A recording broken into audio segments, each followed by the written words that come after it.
Hello friends, তো আবারও চলে আসলাম একটা নতুন ভিডিও নিয়ে। তো দেখতেই পারছো যে এখানে আমি সকাল সকাল স্নান করে রেডি হয়ে গেছি, বরের সঙ্গে বাজারে যাব। তো কেন বাজারে যাচ্ছি সেটা তোমরা পুরো ভিডিওটা দেখলেই বুঝতে পারবে।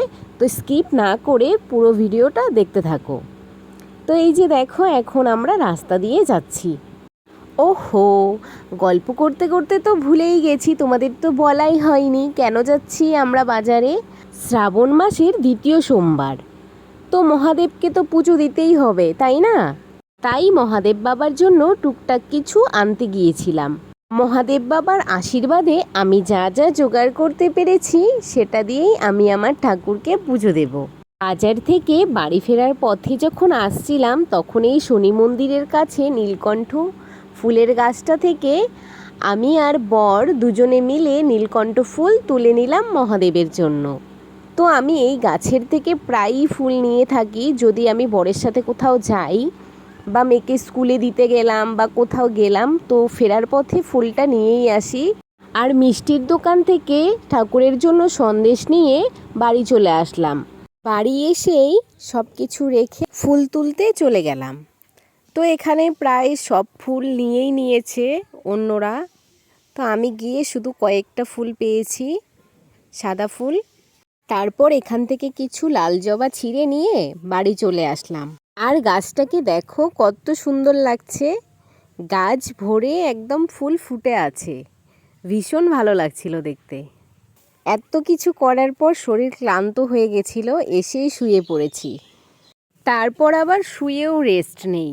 এদিকে বরকে বলে রেখেছিলাম যে আমাকে কিছু বেলপাতা তুলে দিও, কারণ আমাদের বেল গাছটা হচ্ছে অনেকটা উপরে, তো সেই কারণেই বর আমাকে বেলপাতাগুলো ছিঁড়ে দিয়ে গেল।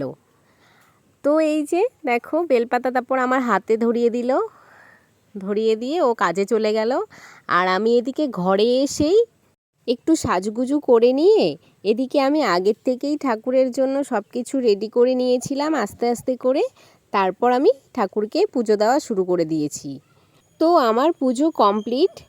আর এখানে দেখতেই পাচ্ছ আমার ঠাকুরগুলোকে কত সুন্দর লাগছে দেখতে। তো তোমাদের কেমন লাগলো আমার ঠাকুরের আসনটা একটু সকলেই কমেন্টস করে জানিও। আর এদিকে আমি বাড়ির পুজো কমপ্লিট করে চলে গেছিলাম ছোট নদীতে, সেখানে মহাদেবের মাথায় জল ঢালতে। কে কে গিয়েছিলাম একটু বলে দেই তোমাদেরকে। এখানে আমি গেছিলাম ছোট বৌদি, আমি, আমার বর, ভাস্তি, ভাইস্তা, সবাই মিলে গেছিলাম। আর মেয়েকে নিয়ে যেতে পারিনি, কারণ ও স্কুলে চলে গেছিলো, সেই কারণেই। তো এখানে আমার পুজো কমপ্লিট। তারপর এখানে ছোট বৌদি পুজো করছে। তো এখানের পুজো কমপ্লিট করে আমরা এখন বাড়ি চলে যাব। আজকের জন্য এতটুকুই, ফিরে আসছি নতুন কোনো ভিডিও নিয়ে। ভিডিওটা তোমাদের কেমন লাগলো? ভিডিওটা যদি ভালো লাগে অবশ্যই লাইক কমেন্ট শেয়ার করো। আর তোমরা যারা আমার এই ভিডিওটা ইউটিউব থেকে দেখবে তারা আমার চ্যানেলটাকে সাবস্ক্রাইব করে দিও। আর যারা ফেসবুক প্রোফাইল থেকে দেখবে তারা আমার প্রোফাইলটাকে ফলো করে দিও। তো ধন্যবাদ সবাইকে আমার এই পুরো ভিডিওটা দেখার জন্য। চলো সবাইকে বাই।